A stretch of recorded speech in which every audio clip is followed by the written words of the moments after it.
নতুন বাংলাদেশের বলিষ্ঠ কণ্ঠস্বর শরীফ ওসমান হাদির অবস্থা সংকটাপন্ন বলে জানিয়েছে অন্তর্বর্তীকালীন সরকার। ঠিক কিছুক্ষণ আগে অন্তর্বর্তীকালীন সরকারের অফিসিয়াল যেই ফেসবুক পেজ রয়েছে সেখানে শরীফ ওসমান হাদি সম্পর্কে একটি আপডেট তথ্য দেয়া হয়েছে। সেই তথ্যে সুস্পষ্টভাবে উল্লেখ করা হয়েছে শরীফ ওসমান হাদির অবস্থা অত্যন্ত সংকটাপন্ন। সেখানে বলা হয়েছে ঢাকা 17 ডিসেম্বর 2025 সিঙ্গাপুরে পররাষ্ট্রমন্ত্রী ডক্টর ভিভিয়ান বালাকৃষ্ণ আজ দেশটিতে চিকিৎসাধীন জুলাই গণঅভ্যুত্থানের সম্মুখ সারির অকুতোভয় যোদ্ধা ও ইনকিলাব মঞ্চের মুখপাত্র শরীফ ওসমান হাদির অবস্থা অত্যন্ত সংকটাপন্ন বলে কিন্তু আমাদেরকে জানানো হয়েছে। এবং রাত 9:40 ডক্টর ভিভিয়ান বালাকৃষ্ণন প্রধান উপদেষ্টা প্রফেসর মোহাম্মদ ইউনুসকে ফোন করেন এবং ফোন করে শরীফ ওসমান হাদির স্বাস্থ্যের এবং চিকিৎসার সর্বশেষ তথ্য কিন্তু তাকে অবগত করেন এবং সেখানে তিনি উল্লেখ করেন যে শরীফ ওসমান হাদির অবস্থা অত্যন্ত সংকটাপন্ন। আমরা সেই তথ্য এই মুহূর্তে কিন্তু আপনাদের সামনে নিয়ে হাজির হয়েছি। আমি যেখানে এই মুহূর্তে দাঁড়িয়ে আছি ঠিক ঢাকা বিশ্ববিদ্যালয়ের রাজু ভাস্কর্যের পাদদেশে। এই জায়গাটিতে দাঁড়িয়েই কিন্তু শরীফ ওসমান হাদি দীর্ঘদিন ধরে নতুন বাংলাদেশ বিনির্মাণে যেই বলিষ্ঠ কণ্ঠস্বর, সেই তার যেই ভয়েস, সেটি কিন্তু এই জায়গাটিতে বসে তিনি রেস করেছেন। সেই হাদি কিন্তু আজ সংকটাপন্ন অবস্থায় জীবন মৃত্যুর সন্ধিক্ষণে রয়েছেন এবং মৃত্যুর সাথে এক কথায় পাঞ্জা লড়ছেন হাদি, এমনটি কিন্তু অন্তর্বর্তীকালীন সরকারের অফিসিয়াল ফেসবুক পেজ থেকে জানানো হয়েছে। এবং সেখানে আরও উল্লেখ করা হয়েছে যে প্রধান উপদেষ্টা দেশবাসীকে শান্ত থাকার আহ্বান জানিয়েছেন এবং হাদির জন্য সর্বোচ্চ দোয়া প্রার্থনা করার জন্য কিন্তু ইতিমধ্যেই অনুরোধ জানানো হয়েছে। দর্শক, আপনাদেরকে যদি আরো একটু আমি জানিয়ে রাখতে চাই যে শরীফ ওসমান হাদির অবস্থা অত্যন্ত সংকটাপন্ন বলে কিন্তু অন্তর্বর্তীকালীন সরকারের অফিসিয়াল ফেসবুক পেজ থেকে কিন্তু আমাদেরকে উল্লেখ করা হয়েছে। এবং আমরা যদি আপনাদেরকে আরো একটু জানিয়ে রাখতে চাই যে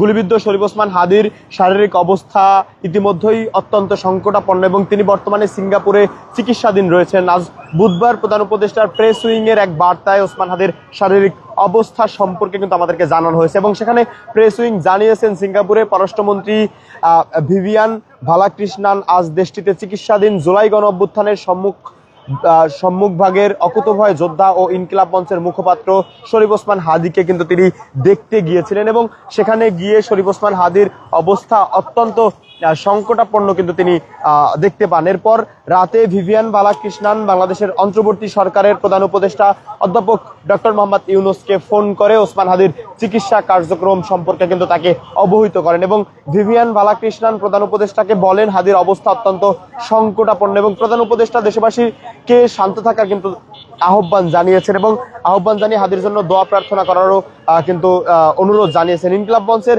আহ্বায়ক শরীফ ওসমান হাদি ঢাকা 8 আসনে স্বতন্ত্র প্রার্থী হিসেবে নির্বাচন করার জন্য কিন্তু প্রচারণা চালাচ্ছিলেন। এরই মধ্যে গত শুক্রবার দুপুরে পুরান ঢাকার পল্টনের বক্স কালভার্ট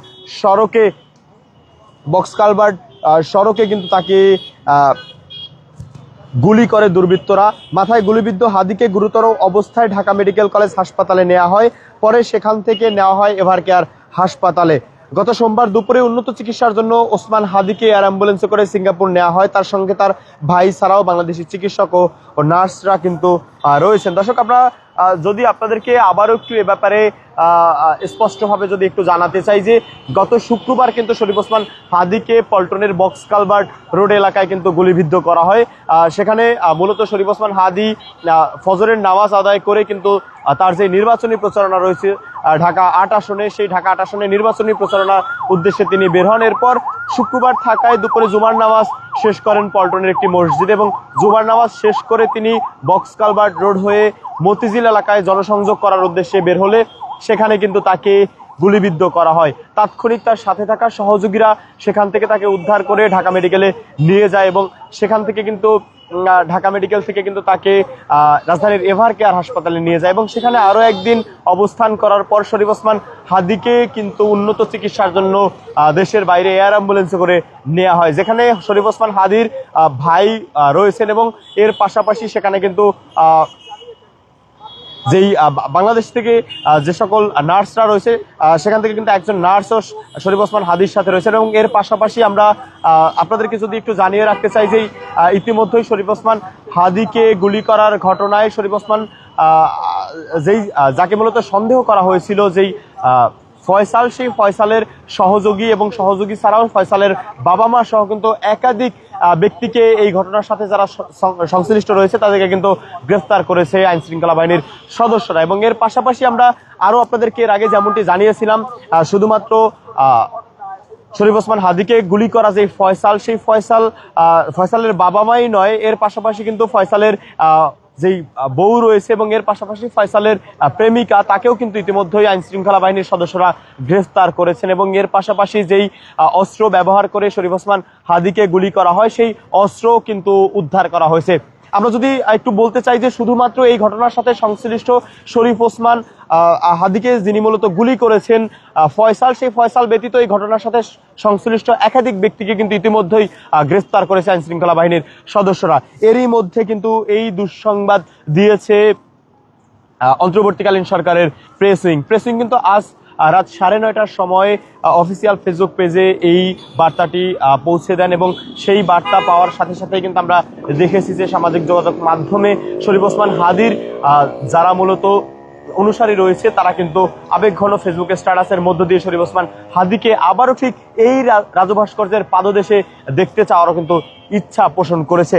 আমরা সেই তথ্য কিন্তু আপনাদেরকে জানাচ্ছিলাম।